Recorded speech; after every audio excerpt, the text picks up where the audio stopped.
TV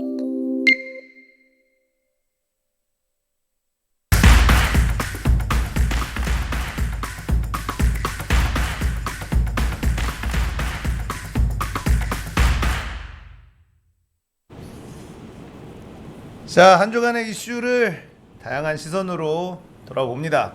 이름 바꿨습니다. 시사건건으로. 반갑습니다. 반갑습니다. 네.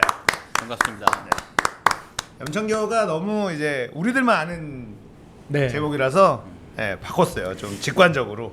저는 근데 조금 아쉽기도 해요. 네. 염청교가 전 염청교 때부터 팬이어가지고 네. 그런 분들도 꽤 있으실 텐데. 네. 아무튼 뭐 이름을 바꿔서 근데 뭐 내용은 똑같습니다. 내용은 똑같고 자, 오늘 가리님과 카스맨님과 함께 얘기를 좀 나눠보겠습니다. 잘 네. 지내셨나요? 네, 잘 지냈습니다. 네. 너무 춥더라고요. 갑자기. 어제부터 네. 와, 어제 진짜 강추위가 시작이 됐는데 다들 건강 조심하시기를 네. 바랍니다. 자, 오늘 시사건건 이름 바꾸고 첫 번째 이야기부터 풀어갈 건데 일단은 카스맨님이 이 준비하신 양승태 이 사법농단 네. 대법원의 네. 와, 정말 그 내용 보니까 이제 아나무인 그 자체 그렇죠. 정말 민주주의의 근간을 뿌리채 흔드는 네. 야, 이거 이런 사람들이 네. 나라 팔아먹는 인간들이잖아요. 정확히 팔아먹었죠. 네, 와, 일제 정말. 시대 그 말씀하셨지만 강제징용 사건. 네, 그런 아. 것들서부터 네. 와, 이게 너무 정말 상상할 수 없는 일들이 네. 지금 계속해서 밝혀지고 있고 그 네. 언론에 조금씩 나오고 있는데 네. 이야기부터 시작을 해보겠습니다. 네, 그렇게 막 밝혀지고 있는데 가장 중요했던 거가 이제 최근에 어제였나요? 네. 어제 새벽이었나? 박병대 고영한 전 법원 행정처장이 네, 그 구속 심사가 있었거든요. 네, 둘 다 불구속이 됐죠. 그렇죠. 구독이 네. 안 됐죠. 네. 그러니까 예전에 제가 나와가지고 얘기를 했었던 것 중에 하나가 네. 임종원 선에서 이제 네. 꼬리를 치겠다. 네, 그런 라는 것 얘기를- 같은. 네. 네. 근데 아니나 다를까 이번에 마찬가지로 이제 박병대 고영한이라는 그 두 법원 행정처장에서 끊음으로써 네, 양승태까지 이제 못 올라가게 네. 이제 법원에서 막아낸 거죠. 네. 그래서 최근에 이제 불리는 게 방탄 판사단이라고 네. 이제 불리면서 네. 모든 거를 다 이제 막아버린다라고 얘기를 하고 있는데 맞습니다. 제가 이걸 많이 봤는데 이런 기사들을 많이 봤는데 조금 아쉬웠던 거는 도대체 박병대랑 고영한 이 사람들은 무슨 잘못을 했을까? 그렇죠. 이게 많이 이제 안 나오더라고요. 그리고 우리는 사실은 네. 이제 양승태만 알고 그렇죠. 나머지는 사실 잘 몰라요. 언론에서도 네. 이렇게 비중 있게 맞습니다. 다뤄주지는 않고 있고요. 네. 네. 그래서 제가 이제 박병대랑 고영한이 도대체 어떤 잘못을 했는지를 조금 이제 조사를 한번 해봤습니다. 네.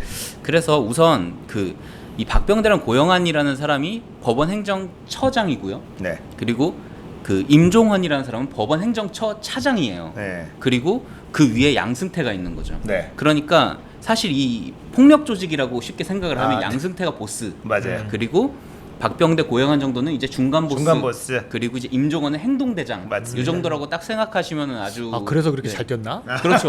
네. 그 동영상 찾아보시면 알겠지만 네. 상당히 이제 잘 깜짝 뜁니다. 놀랐어요. 달려가다 마지막에 택시까지 잡아타는 그 모습이 이제 아주 인상적인데. 맞아요. 네, 보시면은 아주 재밌는 네. 영상을 찾아보실 수 있는데 제가 혹시 그 PD님한테 보내드린 그 파일이 있는데 틀어 주실 수 있나요 지금? 네.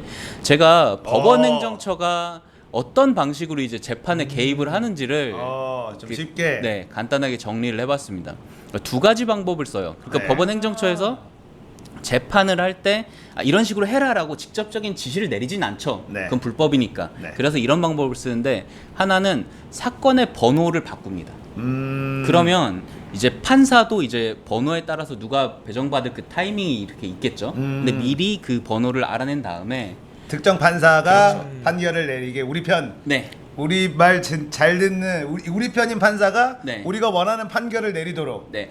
우리가 지시하지 않아도 알아서 우리 쪽에 맞는 판결을 낼 판사들이 있을 거고 그렇죠. 우리랑 마음에 안 드는 판결을 낼 판사가 있겠죠. 그러면은 이제 사건 번호를 바꿔가지고 특정 판사에게 배정되도록 미리 그 사건 번호 정보를 알아서 바꿔놓는 그런 작업을 하는 게 일단 첫 번째 방법이 있습니다. 두 번째는 가이드라인을 전달을 하죠. 그러니까 자세하게 뭐 어떻게 하라가 아니라 아, 법원행정처에서 검토를 했을 때는 뭐 이런 정도의 문제가 있고 뭐 이렇게 얘기를 하면 눈치 있는 판사들은 이제 알아서 그 가이드를 딱 따라가지고 판결을 내리겠죠. 근데 여기서 이제 무기가 뭐냐면 인사예요, 인사. 그렇죠. 쉽게 얘기를 하면 공무원들한테는 행정처와 코드가 맞는 그 판결을 내렸다. 그럼 다음 인사 때 보직을 좋은 데로 줍니다. 그러니까 뭐 지방법원 판사면 고등법원 판사, 고등법원이면 그 위에 또 이제 갈 수 있는 그런 자리, 혹은 뭐 법원 행정처에 그 보직을 이제 주는 거죠.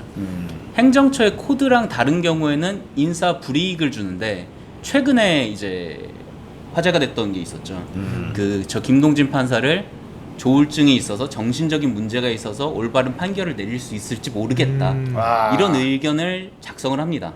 근데 그때 조울증이라고 나왔던 게 의사의 그 소견서를 제출했는데 의사를 불러서 조사를 해봤더니 나는 그런 걸 한 적이 없고 그 이렇게 물어보길래 아 그러면은 조울증 뭐 증세가 있을 수도 있겠네요 정도 얘기를 했는데 마치 자기가 이제 한 것처럼 이제 나온 거죠. 그래서 인천으로 이제 지방 보임을 하고 그리고 이제 그 상급자한테 그 소견서를 전달을 합니다. 그러니까 그 다음에 이제 판사로 이제 재임용을 해야 되는데 그때 이거 참고해라 이런 사람이다 이런 식으로 이제 하는 거죠. 이런 방식을 사용을 하고 또 그 이런 게 있어요. 사법부의 내부 그런 식으로 이제 승진과 이제 보임 보직 변경이 있으면 사람들이 거기에 이제 관심을 쏟을 때쯤에 이제 사법부의 정기 인사 발표를 하는 거죠. 아하. 그러면 이제 내 밥줄이 걸리고 누가 이렇게 왔다 갔다 하더라 이런 얘기들이 나오니까 관심이 이제 흐려지는 물타기를 이렇게 하는 그쵸. 방식을 쓴 게 최근에 이제 문건으로 나온 거죠. 그래서 이거를 하는 법원 행정처의 처장이었던 박병대와 고영한이 이 일에 전혀 관련이 없을 수도 있고 잘 모르겠다. 아직 명확하지 않다라고 얘기를 하면서 영장을 이제 불구속으로 한 게 이제 이번에 법원 판사들의 영장 심사 판사들의 판결이고. 야 정말 뻔뻔하기가. 네. 야 사법부가 정말 네. 이거를 뭐라고 어떻게 얘기를 해야 돼? 근데 이게 사실 사법부뿐만 아니라 공무원 조직은 다 이래요. 다 이렇다고 보시면 돼요. 네. 인사권을 가지고 네. 아 이거 털 뻔했다. 인사권을 가지고 솔직히 네. 그러니까 만약에 이 사람이 말을 안 들어 그러면은 위에 사람을 압박합니다. 야 다 위에 사람 거 저거 인사카드 가져와 잃어버려요. 그럼 내가 모시는 사람이 잘못된다? 그러면은 이거는 이 조직의 큰 불충이거든요. 그럼 어쩔 수가 없는 거예요. 행동대정에 나서야 되는 거예요. 달리기 엄청 하고 하는 거예요. 네. 그래서 그 디테일하게 그 이런 식의 행동을 했다라는 거는 좀 간략하게 나왔는데 디테일하게 사건을 하나를 좀 찝어가지고 구체적으로 무슨 잘못을 했는지를 좀 한번 털어보려고 제가 네. 준비를 했어요.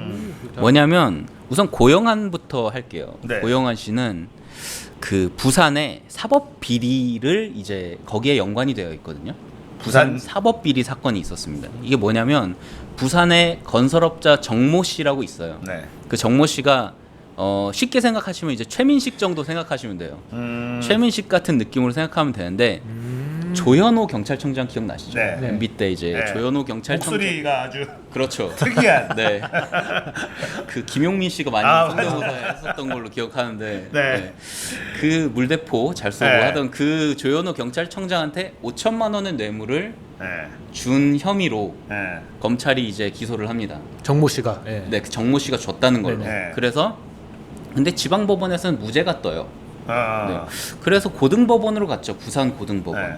근데 부산 고등법원에는 거기에 이제 윤모 그 판사, 네. 윤모인가 하여튼 판사 한 명을 이 정모 씨가 수십 차례 향응을 제공한 사이라고 이제 네. 알려져 있어요. 네. 그러니까 둘이 맨날 술집 가고 룸사롱 네. 가고 뭐 이랬던 그런 사람들이겠죠. 이렇게 네. 맨날 놀고 그러던 사람인데 어. 이 사람이 이 판사가 부장판사인데 이 판결에 대한 재판 정보를 빼돌리고 있다라는 그런 정보를 검찰에서 인지를 한 거예요. 그래서 그 얘기를 법원 행정처에 전달을 하죠. 야, 니네 판사가 이런 일을 하고 있다. 니들 이거 징계를 하든 어떻게든 해라. 라고 법원 행정처에 보냅니다. 그러니까 법원 행정처에 이 고영한이 부산 고등법원장에게 전화를 걸어요. 전화를 걸어서 검찰이 냄새를 맡았다.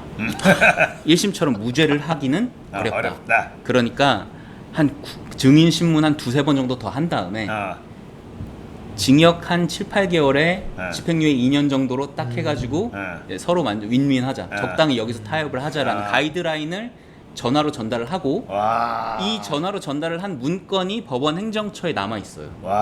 이게 걸린 거죠. 그거 어떻게 남았지? 이게 그 전화를 하기 전에 문서를 만들었어요. 그러니까 이러이러하니까 이러이러한 문제가 있고 뭐 하면서 그런데 이게 그 부산 고등법원장이었던 사람이 불었죠 최근에.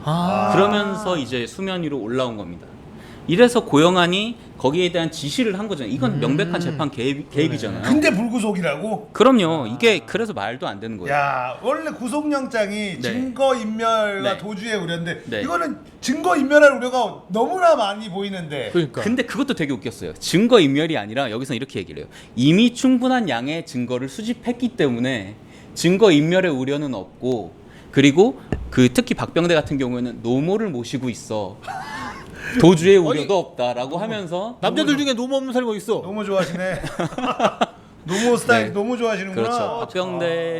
박병대님은 이제 노모 때문에 이제 그렇게 얘기를 했는데 심하다 진짜. 근데 또 이게 왜 굳이 그 지방에 있는 그 윤모 판사랑 지방 부산의 고등법원 판사랑 그 정 씨를 왜 고영한이 왜 커버를 쳐줬냐. 그렇죠. 이게 또 궁금하잖아요. 그렇죠. 그래서 그때 왜 그런지 봤더니 정모 씨랑 그 판사랑 당시 청와대 정무수석이었던 현기환이라고 혹시 기억나시나요? 이름 들어봤어요. 그러니까 뭐 좌기환, 우병우 뭐 이런 느낌으로 이제 좌현기환, 우병우 해서 이제 좀 이렇게 둘이 청와대에서 초반에 힘이 좀 셀 때 있었는데 그렇죠. 그분도 우병우처럼 오래 가지 못해서 그분 일찌감치 좀. 그렇죠. 그분은 여러 가지 트러블을 내고 간 분인데 일찌감치 나가리가 좀 되긴 했는데 그분이랑 이렇게 셋이 잘 놀러 다니던 그런 그러면은 좋은 사이였던 LCT와 관련된 뭐가 있구만요. 그러니까 LCT까지는 안 가고 LCT 말고 상고법원이에요. 그러니까 상고법원. 이게 고영한이 왜 그 사람을 커버를 쳐줬냐면 이 사람을 통해서 상고법원 추진 가고 있었던 거죠. 추진을 그 라인 중에 하나로 잡고 있었는데 이 사람까지 무너지면은 이제 심기를 거스를 필요가 없다. 알아서 우리가 잘 처리를 해줘서 이 사람한테 우리가 잘 보이자라는 식으로 간 겁니다. 그러니까 현기환을 어차피 우병우는 검찰 라인이라 그렇죠. 얘 쪽에로 힘이 너무 실리면 네. 상고법원 날아간다. 그렇죠. 그러니까 우리는 현기환을 관리를 해서 청와대 쪽에서 상고법원 이거를 하는데 현기환이 얘랑 친분이 있었구만. 그리고 또 우병우를 너무 그렇게 할 게 아닌 게 또 이렇게 또 알아보다 보니까 우병우는 또 박병대랑 이렇게 가더라고요. 그러니까 이번에 두 명이 박병대와 고영한이잖아요. 그러니까 우병우와 박병대는 좀 이렇게 좀 잘 맞고 고영한은 좀 현기환 좀 이렇게 좀 해주고 뭐 이런 느낌으로 이제 가는 겁니다. 이렇게 생각을 하시면 세상이다. 네. 와. 그래서 이런 그게 걸렸어요. 걸렸는데 이미 뭐 조사도 충분히 돼 있고 그러니까 뭐 굳이 구속 수사까지 할 거 있냐라는 느낌으로 이제 영장 심사를 파기해 줬죠. 뻔뻔하다. 이게 바로 고영한 씨였고 근데 또 박병대 씨를 또 알아보다 보니까 제가 이걸 또 보니까 좀 재밌어요. 고영한 씨가 2살이 더 많아요 박병대보다. 근데 서열은 박병대가 위입니다. 그러니까 양승태 1인자 그리고 차기 대법원장 강력한 후보가 박병대예요. 그러니까 박병대 씨가 굉장히 이제 보니까 제가 봤을 때 클래스가 좀 더 있어요. 그러니까 굳이 비교를 해보자면 양승태가 박정희라면 박병대는 전두환, 고영한은 노태우 정도 레벨인 것 같아요. 이번에 조사받을 때도 되게 웃겼던 게 뭐냐면 박병대는 나는 잘 모른다. 뭐 아래서 알아서 한 일이다. 뭐 이런 식으로 하면서 가만히 있었거든요. 고영한 좀 추해요. 나는 뭐 청와대 간 적도 없고 그런 거 안 했다. 나는 그 정도 급 아니다. 하면서 이제 박병대를 팔아 넘깁니다. 그러면서 이제 하다가 조사를 할 때 그러다가 이제 그러니까 제가 봤을 땐 둘이 나왔잖아요. 이제 사이 안 좋아요. 그죠. 이제 제가 봤을 때 왜냐면 어차피 지금도 이거 빨리 누군가 이런 구속 수사가 왜 사실은 검찰 쪽에서 어떻게든 구속 수사를 하려고 하냐면 딱 가둬놓으면 무너지기 시작한대요. 맞아요. 어디다가도 그렇답니다.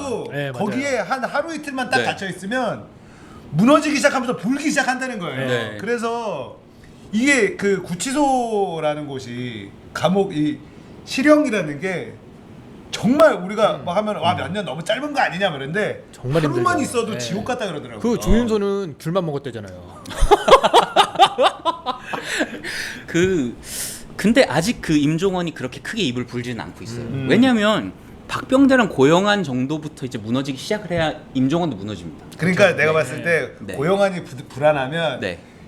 여기서 고영환만 구속됐어도 이거 싹 그렇죠. 털리기 시작했을 그렇죠. 텐데 슬금슬금 시작이 되는 건데 임종환은 다 알고 있잖아요 지금. 임종원 행동대장이기 네, 때문에 다 다 알고 알아요. 있는데 그 박병대가 있는 것 중에 박병대 사건 중에 제일 큰 거는 그 일제 그 강제징용 네. 사건이죠. 아, 그 이쪽이구나. 네. 그게 이제 김기춘이 소집을 합니다.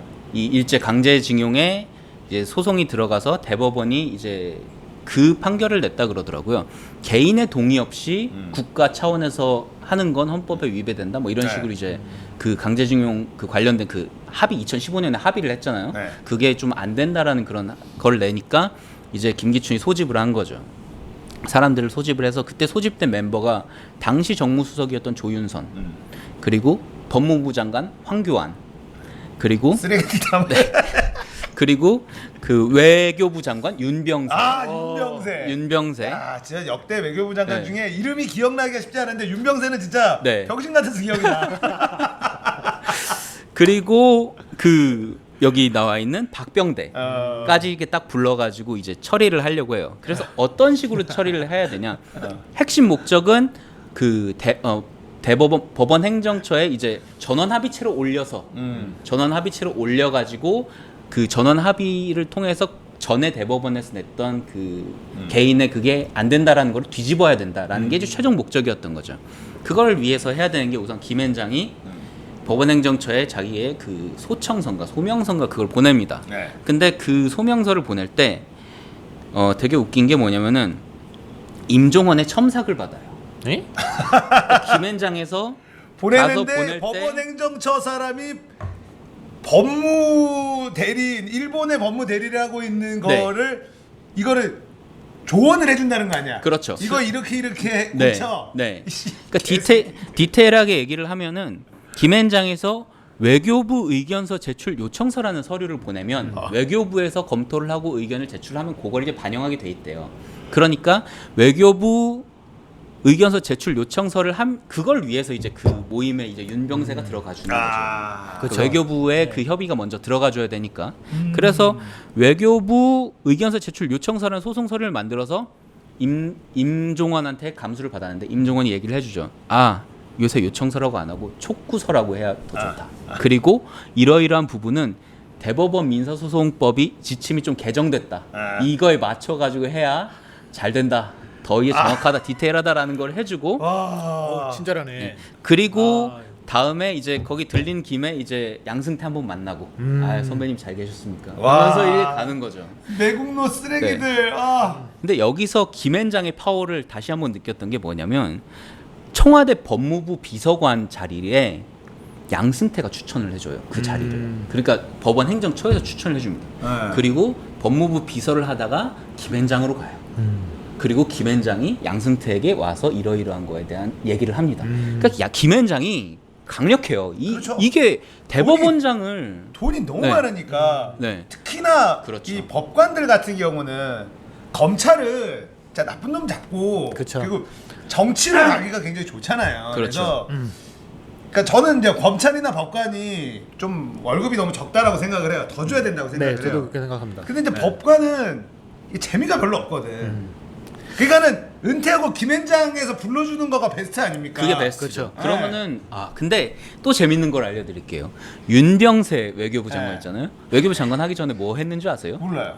김앤장 고문 변호사. 아하. 그러니까 이게 외교부 장관 김앤장, 아. 법무부 뭐 김앤장, 이렇게 법무부 비서관 김앤장 이렇게 해서 그러니까 김앤장이 소송을 맡았는데 정부에서 이제 다 이렇게 꿍짝꿍짝 해가지고 그걸 맞춰줄 수 있게 하는 거예요. 김앤장 김앤장 짱이에요, 진짜. 법적으로는 김앤장이 그냥 네. 힘이 네. 어마어마하네요. 그러니까 맞든 틀리든 틀린 것도 맞게 해줄 수 있는 파워가 그쵸. 있는 거죠. 아. 대법관이 판결을 냈는데 이걸 뒤집기 위해서 법원 합의체? 전원 합의체까지 소환할 수 있는 파워를 가진 건 김앤장밖에 없을 겁니다. 와. 정부 차원에서 이렇게 다 나서가지고 그러니까 김앤장의 파워가 강력한 거예요. 근데 이번에 이제 네. 어쨌든 그 양승태 그 이 사법부에서 네. 김앤장한테 그 자료를 네, 헌재에 있는 기밀 자료를 빼서 김앤장한테 준 거가 네. 걸렸잖아요. 걸렸죠. 그 김앤장이 살아남을 수 있을까요, 그거? 살아날 털리면? 것 같은데? 근데 이거 보시면 아시겠지만 박병대 고영은 네. 불구속이잖아요.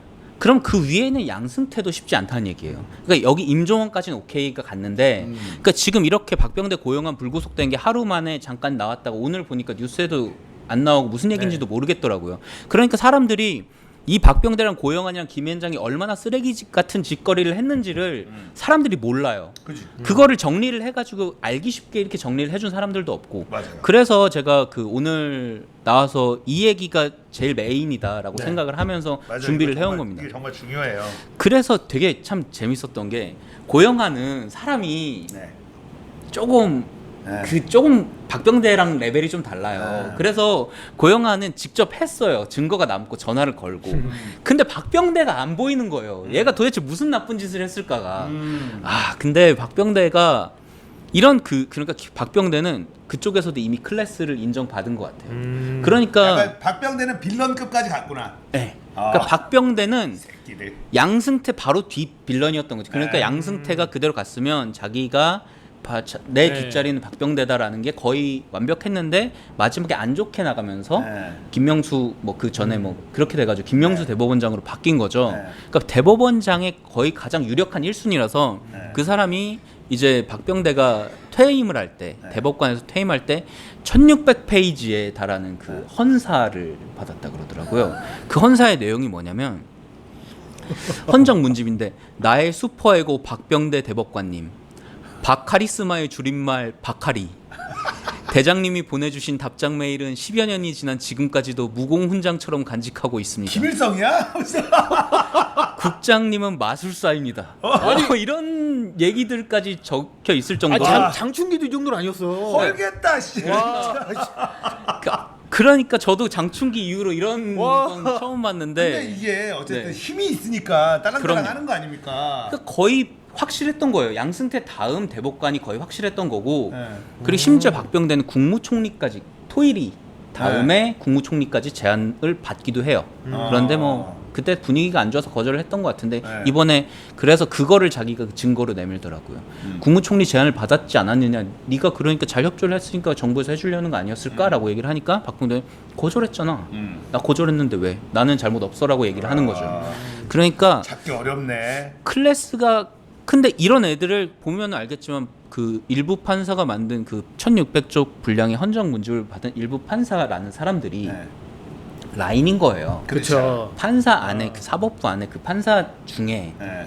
그 얼마나 많은 범위가 이제 그 박병대 양승태 그 라인이 있겠어요. 그렇죠. 네. 이 라인을 파지 못하면 네.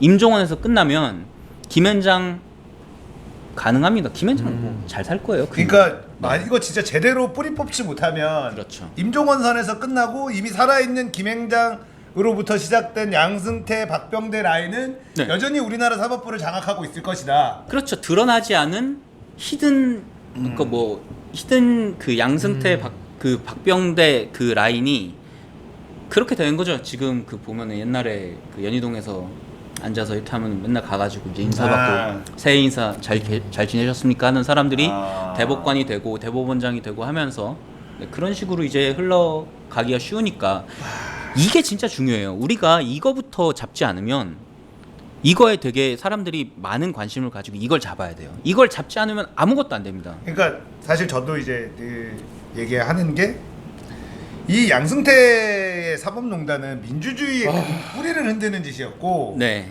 삼성 바이오로직스 분식회계는 자본주의의 뿌리를 흔드는 짓이거든요. 그렇죠. 그래서 이 두 개는 네.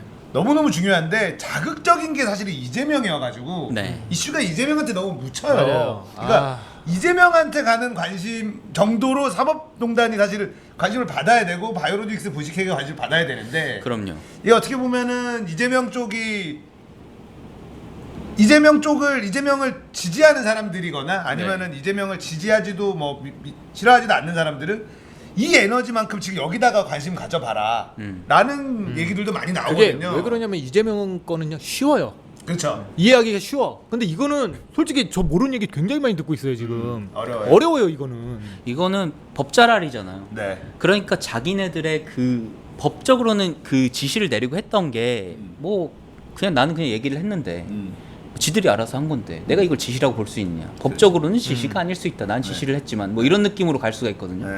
나는 뭐 개입을 했지만 법적으로는 개입이 아니다. 이렇게가 나와요. 그렇죠.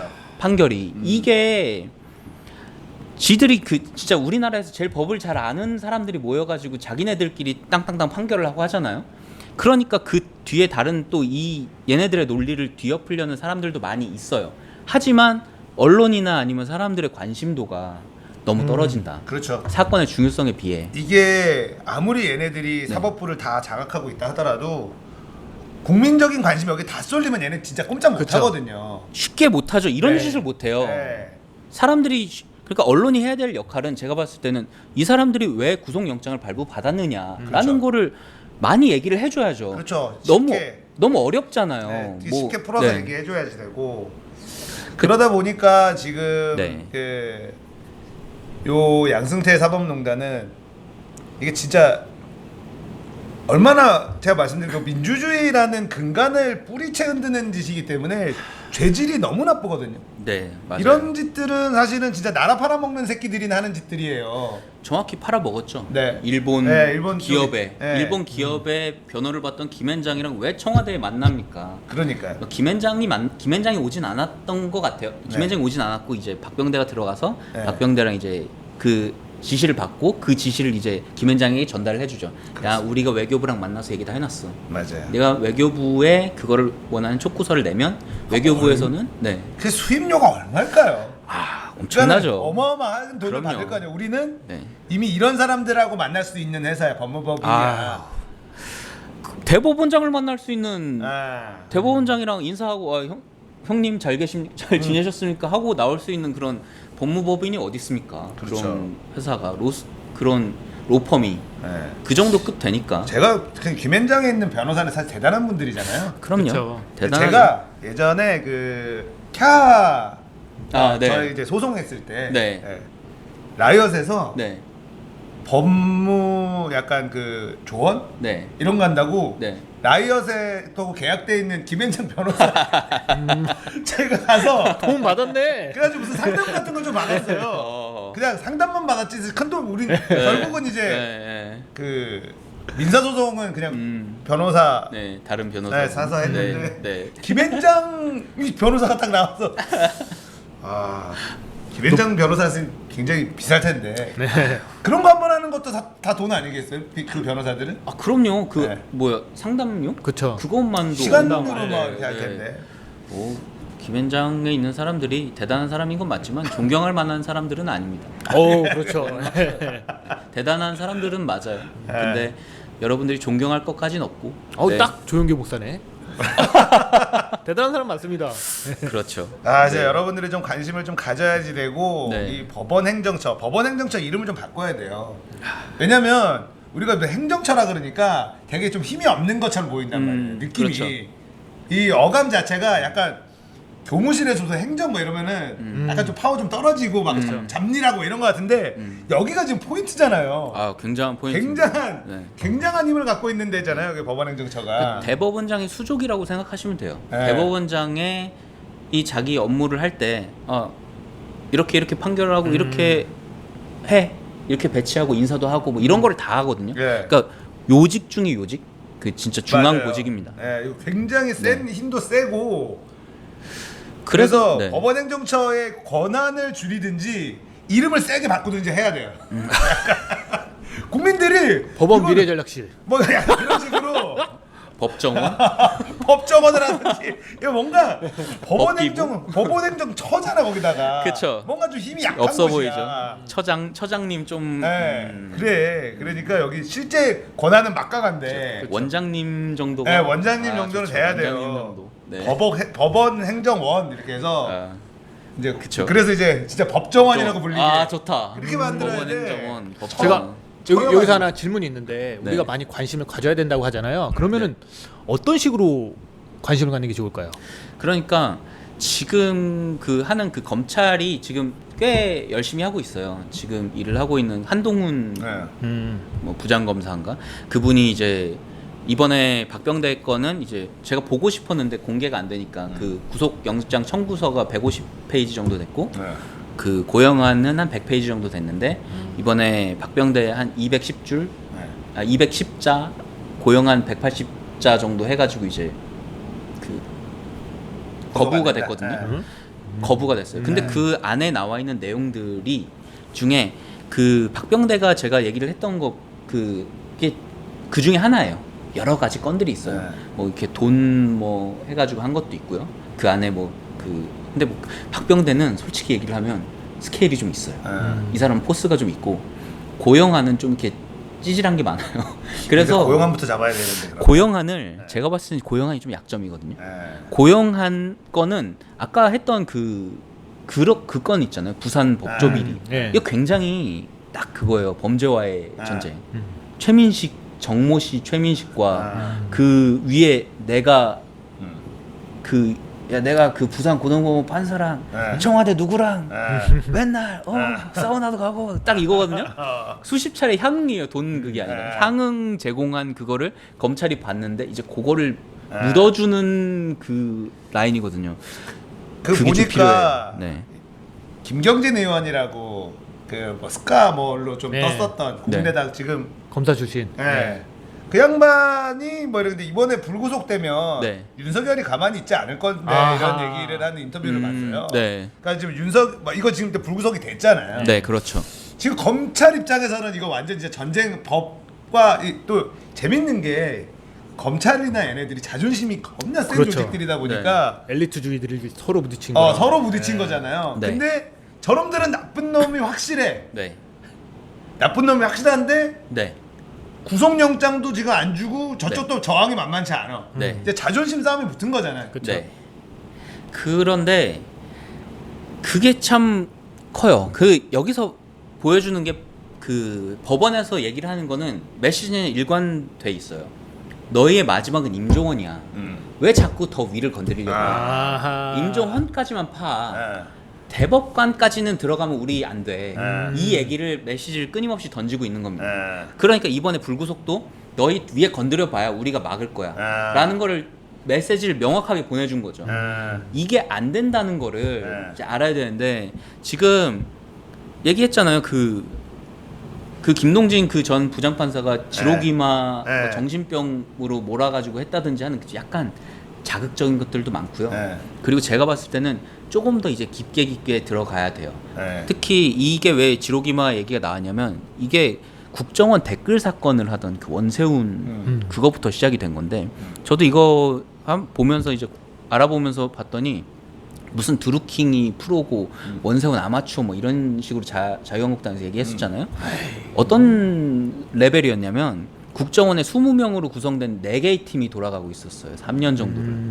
그래서 끊임없이 트위터나 그런데 오늘의 유머 뭐 그런 커뮤니티 같은데 댓글을 달고 거기 좋아요, 공감수, 조작 뭐 이런 걸 한 건수가 검찰이 법원에 제공한 거랑 증거로 채택된 것만 40만 건이에요. 40만 개가 넘습니다. 그러니까 몇 년 동안 하고 그런데 그것도 뭐가 안 된 거냐면 그 국정원 여직원 아시죠? 예. 근데 국정원 여직원 컴퓨터에 있던 그 첨부 파일로 보낸 게 있어요. 거기 보면은 누가 무슨 아이디를 쓰고 뭘로 하고 그런 게 있었는데 그렇게 해가지고 아이디가 한 1200개, 1300개가 나왔거든요. 그 중에 그 파일, 시큐리티라고 돼 있는 그 시큐리티 파일 안에 있는 1000개는 증거 인멸 없다고 안 됐어요. 왜? 왜냐하면 누가 만들었는지를 확실하게 알 수 없다. 법원에서는 그걸 증거하지 않고 100몇 개만 이렇게 한 걸로 지금 그 된 거였거든요. 원세훈 그 1심이. 그래서 원세훈 1심에서 나왔던 게 되게 웃겼던 게 뭐냐면은 정치적인 활동을 한 건 맞아요. 근데 선거 개입은 안 했대요. 왠 줄 아세요? 옛날부터 해왔던 거고 보통 선거 개입이라고 하면 선거에 맞춰서 뭔가 증폭이 돼야 되는데 꾸준히 해왔다. 야, 자기 관리가 좋았네 그냥 그쵸. 꾸준히 하던 거였으니까. 꾸준히 열심히 80명을 돌려가지고 80명 국정원 그 1급 들어가면은 7급 공무원인가요? 6급 공무원인가요? 네. 국정원 그 열심히 공부한 우리 공무원 80명의 세금을 꼬라박아가지고 진짜 이거는 갖다 박은 거거든요. 그렇죠. 갖다 박아서 그 댓글을 달고 집에서 오늘의 유머에서 뭐 오빤 MB 스타일 뭐 이런 거 UCC 만들어 가지고 올리고 뭐 이런 거 하라고 하던 그런 작업을 하던 그런 곳에 이제 국민 세금 80명 그 몇 년간 그거를 갖다가 집어넣은 그 사건인데 무슨 이걸 드루킹 뭐 그런 거랑 이게 비교를 해요. 저는 점점 이런 거가 나오면서 자꾸 이 안쪽에 있는 그 이슈들 중에 민감한 이슈들이 있거든요. 지금은 약간 묻혀졌지만 이런 것들도 한 번씩 다시 꺼내보게 되더라고요. 왜냐면 박병대나 고영안이 그 안에서 이제 처리를 했기 때문에 이 건은 이런 식으로 처리를 하자, 저 건은 저런 식으로 처리를 하자라는 가이드를 내린 그 라인에 있습니다. 그러니까 자꾸 하나씩 꺼내면서 이제 국민들이 그 화가 났던 부분들을 조금씩 이제 보면 아 이게 왜 이렇게 나왔었냐면 박병대 고영안이 했구나, 양승태가 했구나, 이런 걸로 사람들이 많이 이제 얘기를 좀 할 필요가 있는 것 같아요. 결국은 사실은 언론의 문제로 갈 수밖에 없어요. 네, 정말 언론 문제예요. 네, 언론이 잘 안 다뤄요 얘네 거. 그러니까 삼성 바이오로직스도 잘 안 다루고요. 일단은 지금은 이재명이 네, 이제 핫키 1위잖아요. 그렇죠. 네. 이재명과 페미. 네, 이재명은 계속 요만큼만 나오면은 언론이 다 도배가 돼서 하나의 이슈 가지고 몇 개씩 기사가 막 나오니까 얘네 네. 거 안 줄 쓰고 그냥 묻어버리거든요. 네, 아 이게 좀 정말 죄질이 아주 안 좋은 거기. 이거 뿌리 뽑지 못하면, 그러니까 우리나라가 이제 국회의원 이 새끼들이 무슨 제왕적 대통령제는 없는데 대통령이 아무것도 못하잖아요. 이거 뭐 대통령만 바뀌었지 뭐 바뀌었나요? 그러니까 판사들 이게 무슨 뭐가 제왕적 대통령제야. 대통령이 야 니들 이리 와 해가지고 좁혀야지 제왕적이지. 대통령이 아무것도 못하는데. 지금 이 박병대랑 고영안이 됐으면 그 다음 건이 이제 양승태도 있지만 네. 그 법관 탄핵에 약간 힘이 더 들어갈 수 있었어요. 그걸 주장하는 사람들이 있고 그쵸. 그리고 알아보면은 그 관련된 양승태 사법농단 관련 판사들 명단이 있거든요. 네. 그게 공개가 돼 있고 네. 뭐 그 사람들도 이거를 같이 하던 사람들이다라는 게 나와서 그 사람들까지 같이 뽑히거든요. 네. 근데 박병대 고영안에서 막았으면 정말 이거는 그 임종원의 일탈. 네. 그 사람이 알아서 이게, 비었다 이렇게 박병대 가는 거죠. 고용안이 불구속이 된 구속영장이 이제 기각이 되면서 쉽지 않다라는 네. 쉽지 않을 거라고 예상은 했는데 그렇죠. 근데 이게 정말 창피한 걸 모르고 법원이라는 곳이 국민들 보기에 창피한 것도 모르고 아예 이렇게 뻔뻔하게 나오겠다? 이건 사실 좀 검찰 입장에서는 좀 당황스러울 것 같아요. 그래도 그렇죠. 고용안 정도는 구속 주지 않겠느냐라는 생각도 했었을 텐데 네. 야 이게 아주 네. 대놓고 이렇게 뻔뻔하게 나올 수 있구나. 네. 그래서 그 판사 출신 분이 이제 뭐 김호준 방송 그런 데 나와가지고 얘기를 한 거를 좀 들어봤거든요. 네. 근데 판사도 의사도 그렇지만 판사도 자기의 판결이 틀렸을 거라는 생각 자체를 아예 안 한다 그러더라고요. 그러겠죠. 판결이 뒤집히면 뭐냐면 더 많은 증거 자료를 소명해 왔기 때문에 바뀐 네. 거지 나는 해당 당시에 증거로 내가 했던 건 틀린 게 없어 라고 생각을 한대요. 배심원제 가야 돼요. 그냥 이 개새끼들. 네, 정말 그렇습니다. 이 민주주의의 뿌리를 흔드는 정말 나쁜 짓. 네. 정말 나쁜 짓. 네. 그리고 자본주의 우리나라는 정치제도는 민주주의이고 경제제도는 자본주의잖아요. 이 두 개의 그렇죠. 축이 매우 중요한데 가장 때문 우리나라 대한민국을 지탱하는 근간이 두 가지인데 네. 삼성 바이오로직스 분식회계는 자본주의의 뿌리를 흔드는 짓이고 네. 이 사법농단은 민주주의의 뿌리를 흔드는 짓이기 때문에 이거 뿌리 못 뽑으면 진짜 대한민국 북한이랑 다를 바가 없다고 봐요 저는. 그렇죠. 그래서 전 여기서 대법원이 좀 더 압박을 줘야 되는 이유가 뭐냐면 그래야 삼성 바이오로직스 다음에 이제 이재용 30 남았죠. 네. 이재용 30에서 장난질 못 칩니다. 네, 압박을 받고 있는 상황에서 그것마저 할 수 있을까? 네. 그러니까 올바른 판결을 내릴 수 있는 거죠. 올바른 판결을 내리기 위해서는 이 사람들이 자기네들의 그 사법농단이 여기서 마무리되고 박병대 고용안 끝나고 임종원에서 마무리하면은 뒀다가 이재용 할 때 됐네? 이재용 김현장으로 하겠죠? 모르겠지만 그렇지. 그래서 이렇게 다시 이렇게 탁탁 해가지고 하면은 또 이제 뭐 집행유예 그러면 3심에서 끝났잖아요. 그죠. 이렇게 될 수도 있는데 만약에 이거랑 두 개가 같이 물려가지고 사법농단도 같이 진행이 막 되고 있고 이재용도 같이 막 되고 있어요. 법원의 판결 하나하나에 이제 그쵸, 사람들의 온국민의- 온국민의 관심이 쏠리고 있는 상황이겠죠. 이 상황에서 헛짓거리를 못 한다는 거죠. 올바른 판결을 내릴 수 있다는 겁니다. 제가 그쵸. 봤을 때는. 대놓고 사실은 네. 2심도 이재용 2심이 근데 걱정인 게 이재용 2심은 온 네. 국민이 다 보고 있는데 그런 판결물 이게 딴 건 몰라도 돈 외국에 빼돌린 거는 이거는 빼박이다. 네. 돈 절대 이거는 그렇죠. 못 빠져나간다였거든요. 네. 근데 그거를 음. 의도가 없었는데 하필 돈이 있던 자리가 외국이네. 이런 희대의 명 판결문을 내리면서까지도 무죄를 때려주는 데가 이 법원인데 제가 그거를 못 봤는데 아무래도 예전부터 계속 돈이 나가고 있었기 때문에 의도적으로 이제 그렇구나. 그때 딱 많아야 그게 의도가 되잖아요. 네. 근데 옛날부터 계속 하고 있었는데 그건 그냥 돈이 나가고 있던 거고 아. 빼돌린 건 아니다라고 이제 판결이 날 수도 있고 이제부터 안 할게. 법잘알들이니까 그거는 의도는 없었다. 돈은 그냥 나가고 있었던 이게 거라고 불법이었구나. 판결을 할 수 있잖아요. 그게 네. 정말 그 외환법 자체는 정말 이거는 이재용 딴 거는 정말 뻔뻔하게 다 무죄를 때려도 이거 하나는 너무나 네, 맞아요. 빼박이었기 때문에 이거는 네. 못 빠져나간다가 다수의 전문가들의 의견이었어요. 그렇죠. 근데 그걸 네. 뻔뻔하게 그냥 무죄 해줬단 말이에요. 네. 그게 법원이라 국민이 관심을 갖든 말든 새끼들이 와 진짜 사람은 일관성이 중요합니다. 여러분 법적으로 잘 하려면 일관적인 행동을 해야 돼요. 나쁜 짓을 일관되게 하면 의도가 그럼요. 없는 거잖아. 모르고 했다 나쁜 짓인지도 네. 이렇게 하면 되잖아요. 나는 그냥 이제부터 안 할게. 그렇죠. 미안. 여러분 한 번에 하지 말고 꾸준히 천천히. 네. 대박이다 대박. 자 그래서 우리 입장에선 지금 좀 더 관심 많이 가져야 되는 그렇죠. 사안이에요. 정말 이게 나라가 사실 뒤집어졌어야 되는 일이거든요. 그럼요. 근데 그냥 마치 공무원의 비리 수준으로밖에는 지금 네. 다뤄지지가 않고 있어서 네. 그런 영역이 아니고 이거는 민주주의를 흔드는 그래서 이런 놈들이 권력을 잡고 있으면 우리는 다시 한번 일제 식민지를 돌아갈 수도 있어요. 나라를 언제든지 네. 팔아먹을 수 있는 새끼들이기 근데 때문에 그게 되게 웃겨요. 그 일본에서 하는 거잖아요. 네. 그러니까 그게 박정희 때도 그렇고 이번에 그 박근혜 때도 그렇고 65년에 이제 그거를 했죠. 한일 청구권 협정을 네, 해서 돈을 받아서 3억 달러를 받았잖아요. 엄청 큰 돈이었어요 그 당시에. 지금도 큰 돈인데 지금도 그 3억 큰 돈. 달러면 어마어마하죠. 네, 그 어마어마한 돈을 받았어요. 그 우리나라 돈으로 따지자면 지금 돈으로 따지면은 한 뭐 3,300억 그 정도 되는 거겠죠. 그래서 그걸 통해서 나온 그 협정문이 양국과 그 국민의 재산 권리 및 이익과 청구권에 관한 문제가 완전히 그리고 최종적으로 해결된 것을 확인한다라는 그 조항이 있어요. 조문이. 네.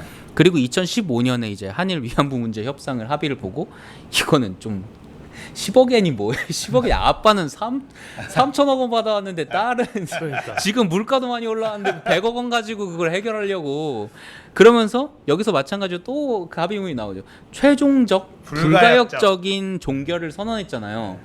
그 다음에 이거에 대해서 문제가 나오는 거를 왜 김기춘과 박근혜가 네.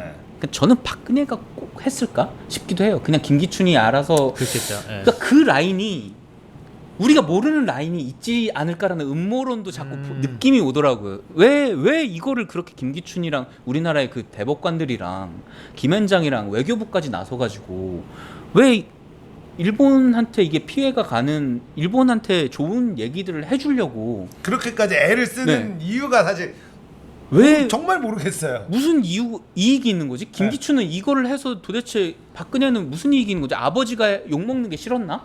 저는 그렇게 생각하거든요. 박정희를 뭐 국정교과서를 네. 무리하게 몰아붙이고 그 다음에 뭐 이런 것들이 네. 그다음에 위안부 합의 같은 경우도 네, 이거를 자기 때에 마무리 안 지어놓으면 네, 그러니까 아버지 박정희의 이제 신격화를 약간 그런 느낌?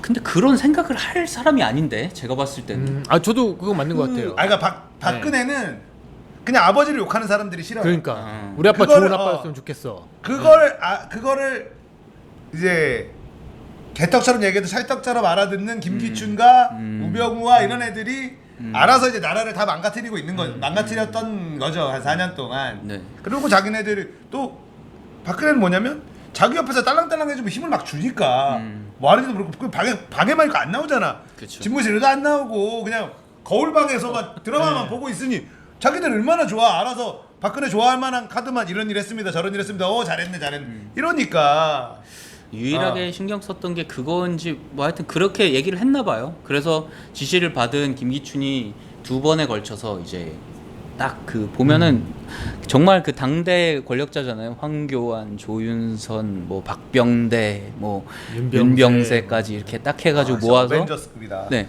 얘네들 다 빌런급이에요. 네, 그렇죠. 이름들이 윤병세가 제일 좀 짜치는 빌런이야. 네, 그렇죠. 윤병세는 중간에 죽는. 좀 원래 빌런 하나당 한 편씩 만들 수 있는데 얘는 안 돼. 네. 윤병세랑 조윤선은 네, 안 돼요, 한 안 편은 돼요. 아니고 같이 네. 나와야 돼. 네, 그리고 그렇죠. 최종 보스 약간 밑에 그렇죠. 중간에 좀 제거되는 뭐 네. 이런. 아무튼 참 이거를 저도 이거 방송 때문에 그냥 알아보기 되게 어렵더라고요. 방송 맞아요. 때문에 알아보는 거지. 쉽지 않아요. 이게 정보들이 다 조각조각 나 있어요. 그래서 이거를 전체를 묶어가지고 네. 하나로 사실은 이제 한 덩어리로 놓고 봐야지 이게 보이지. 네. 조각조각 보면 그냥 부산에 있는 뭐 법보의 비디 네. 끝. 여기서는 뭐 하나 끝에서 네. 이게 전체가 되게 큰 틀에서 움직이고 있었던 네. 이게 한 덩어리인데 이게 다 조각조각 나니까 언론들이 일을 안 한다는 거예요. 왜 그걸 안 하지? 그것도 그렇고 요즘 세대가 그래요. 그러니까 어떻게 저는 무슨 생각이 드냐면요. 너무 많은 정보들이 있어요. 너무 많은 미디어가 있고 너무 많은 정보를 하다 보니까 개인 스스로가 소화를 못 시켜요. 네. 그러다 보니 항상 이거야 옛날로 들어간 거예요. 너 빨갱이야? 아니야. 이걸로 다시 돌아갔어요. 이재명 나쁜 놈이야? 너 이재명 편이야? 예스 아니면 너 둘 중에 하나만 골라야 돼. 이런 세대가 되다 보니 이렇게 어려운 정보가 와 버리면은 처리를 아예 안 해버리는 거예요. 오지마. 그래서 저는 이제 언론이 이런 역할을 해주는 게 좀 네. 탐사 그쵸. 보도를 하고 네, 그렇죠. 파편이 다 이렇게 조각나 있는 정보들을 모아서 네. 그러니까 김어준이 잘하는 게 이런 거였거든요. 네, 사실. 맞아요. 조각나 그렇죠. 있는 정보들을 모아서 이걸 해주는 걸 했는데 전 블랙하우스가 폐지될 때 시청률이 좋았는데 그 타이밍에 하필이면 썰전이 노잼되면서 블랙하우스 딱 등장을 해서 SBS에서 이건 뭐지? 되게 재밌다라고 했는데 시청률이 꽤 잘 나온 걸로 알고 있거든요. 근데 김어준도 요즘에 그 라디오 하잖아요. 맨날. 네. 그러니까 예전엔 그래도 뭐 일주일에 한 번 정도 네. 낙곰수 뭐 그런 거 네. 해가지고 일주일에 한 번 할 때는 좀 정리해가지고 네. 이렇게 딱 해서 오는데 그러니까 주간지에서 일간지로 바뀌니까 네. 매일 나오는 이슈 처리하기에도 좀 급급하게 느껴지더라고요. 요즘에 보면 막 불러서 사람들 보고 인터뷰하고 하는데 맨날 시간도 촉박하고. 그리고 네. 매일 라디오를 하니까 너무 중립적이 됐어. 네. 그러니까 저 재미가 여기서도 욕 먹고. 옛날만큼 재미가 네. 없어. 너무 중립적이 이 그러니까요. 사람 얘기 들어보고 저 사람 얘기 들어보고 막 이래야 되니까. 그렇게 중립적이진 않은 것 같은데. 아니 내 느낌에는 지금 너무 중립적이야. 노력을 하는 아, 거죠. 중립적이려고. 옛날 정도는 아니지만 털이 뭐, 변했어. 네. 좀 잘라주세요. 빨리 거기 그 옛날에 김구라처럼 좀 잘려야 본인이 이제 원래 잘하던 거 하지. 맞아. 요즘에는 이제 털도 지금 찐 묻었다고 공격 엄청 당하잖아요. 그렇죠. 예, 뭐하면 이제 또 털 묻었다고 공격하는 사람들이 있을 정도니까. 근데 요새 제가 그 아까 말씀하셨던 것처럼 그 파편화된 것만 접하기 때문에 네. 요새는 그런 그 중간 역할을 하는 사람들이 되게 많아졌어요. 네. 그러니까 자료들을 받아가지고 뭐 저희 사실 이 염천규 똑같죠. 시사건건도 네. 비슷한 거잖아요. 그쵸. 그러니까 조금 더 이제 생각을 좀 해보고 한 사람들의 자기 얘기를 하면 사람들이 그거를 취사 선택을 해요. 맞아요. 그러니까 그래 얘 얘기가 그 중에서 제일 좋은 것 같아. 네. 그러면 얘 얘기를 선택을 하는 거죠. 어른들도 마찬가지예요. 유튜브 보면은 유튜브에 그 가짜 뉴스 중에서 얘 얘기가 제일 맞아. 나랑 맞는 것 같아 하는 거를 딱 고르는 거죠. 네, 맞아요. 그리고 이거 봐라, 이 사람이 한 네. 자료랑 다 해서 이 사람 얼마나 똑똑한 사람인데 나와 이 사람과 생각이 같아, 나와 노선이 같아로 가는 거죠. 이번에 네. JTBC에서 대형 사고 한번 터뜨렸잖아요. 아. 기름 양을 잘못 적은 거야. 아 그래요? 좀 북한으로 이제 가는데 기름 무슨 유조선급 양을 그렇게 뭐라 하지 리터해야 되는 거 톤으로 적은 거야. 아 근데 문제는 그게 가짜 뉴스의 자료가 되기 너무 좋은 거야. 맞아, 맞아. JTBC에서 이렇게 했는데 박근혜를 탄핵시켰던 거기서 JTBC 이렇게 에서도 했는데 이렇게 이거는 그랬나? 믿을 만한 자료다 이러면서 이게 딱 해서 그냥 이거는 실수였습니다 라고 얘기하면 되는데 문제는 이미 나갔어. 네. 그러면 그 자료는 그렇죠. 가짜 뉴스에서 재가공되기에 너무 맞아요. 좋으니까 이 행복하죠. 네, 태극기 이 가짜 뉴스 만드는 애들 얼마나 좋아. 그렇죠. 어우, 어이구, JTBC에서 이런 신났지. 실수를 해줘. 그러면 딱 보여주면 또 우리 또 가짜 뉴스 좋아하시는 분들이 봐라 이거 문재양 이거 북한에 나라 팔아먹는 거 봐라 이제. 그렇죠. 기름 다 갖다 주고 그 기름으로 핵 만들겠지. 맞아. 이제 봉규 형 신났겠다. 그런 게 지금 이게 예전에는 그냥 실수였습니다 하면 되는데 이게 너무나 재생산이 많이 되다 네. 보니까 메인 언론들의 실수는 이제 그냥 실수가 아니에요. 그래서 옛날에는 그런 역할을 했던 게 이제 메인 언론이었으니까 메인 네. 언론들의 파워가 강했던 거죠. 네. 그러니까 사람들이 뉴스 몇 개 보고 그 중에 고르잖아요. 네. 근데 지금은 유튜브도 있고 페이스북도 있고 블로그도 네. 있고 그 말을 하는 전문가인 자칭 전문가, 타칭 전문가들이 워낙 많아지니까 네. 그 중에 나랑 코드가 맞는 사람은 분명히 존재하거든요. 맞아요. 그렇죠. 그 중에 하나를 나의 의견으로 대신 삼아서 그 네. 사람이 분석해준 얘기를 듣는 거예요. 계속 네. 끊임없이. 네. 그것 때문에 근데 그럼에도 불구하고 왜 이런 중요한 얘기들은 다 그러니까. 그런 사람들이 그렇게 맞아요. 분석을 하지 않고 있을까요? 어려워. 이런 거 하면은 듣는 사람들이 싫어하니까 이 사람들도 안 하는 거예요. 그리고 정말 저도 이제 막 고민해서 많이 한 게 삼성 바이오로직스 관련돼서도 이따가 한번 다뤄볼 건데 네. 이게 이 나쁜 놈들이 머리가 좋은 놈들이어가지고 네. 직관적으로 나쁜 짓을 안 해요. 다 우회로 네. 돌려치기 쿠션으로 그쵸. 쿠션치기로 나쁜 짓을 하니까 네. 이거 설명하기 되게 복잡해요. 그러면 네. 얘기 좀 듣다 보면 1절 2절 듣다 보면 몰라. 모르겠어. 그래서 좋은 놈이야 재미없네. 나쁜 놈이야. 이렇게 돼버린단 말이에요. 그래서 분식이야 아니야. 이게 중요한 네, 거죠. 그래서 제가 정말 제 나름대로 네. 안 지루하고 알아듣기 쉽게 정리를 몇 번에 거쳐가지고 한 번씩 하거든요. 네, 그래서 저도 봤어요. 네, 바이오로직스는 이제 에버랜드. 근데 제가 정리하면서도 그래도 재미없다. 재미없어요. 저도 이거 안 하면서 재미지. 재미있는 거 2개 뽑은 거예요. 하나가 이 고영은 약간 이거 잘해서 범죄와의 전쟁처럼 해봐야겠는데 재미없잖아요. 이게. 왜냐면은 칼로 쑤셨나? 전화 하나 한 건데. 이봐 내가 이거- 보면 얼마나 재밌어. 그래요. 이게 나쁜 놈들이 네. 쉽게 나쁜 짓을 안 하고 또 네. 머리 좋은 나쁜 놈들이다 보니까 네. 딱 일반 시민들 국민들이 딱 들었을 때 얘기 좀 듣다가 나쁜 놈들인데 와 재미없네. 네. 어려워. 그게 나빠? 쉽게 얘기해줘. 쉽게 얘기 못하게 만들어놔요 얘네들이. 그쵸. 그래서 그래요. 진짜 그래서 불법은 성실한 것 같아요. 맞아요. 정말 꼼꼼하게. MB 엄청 네. 성실합니다. 맞아요. MB도 자원에게 보면 절대 한 방에 안 가요. 그럼요. 돌아서 가기 네. 때문에 이게 돈이 돌고 어디선가 사라진다니까요. 그렇죠. 돈이 분명히 일로 가고 갔는데 나중에 돈이 없어졌어. 어디로 갔을까? 어디 갔지? 재미가 여기 있네. 그러니까 재미가 없죠.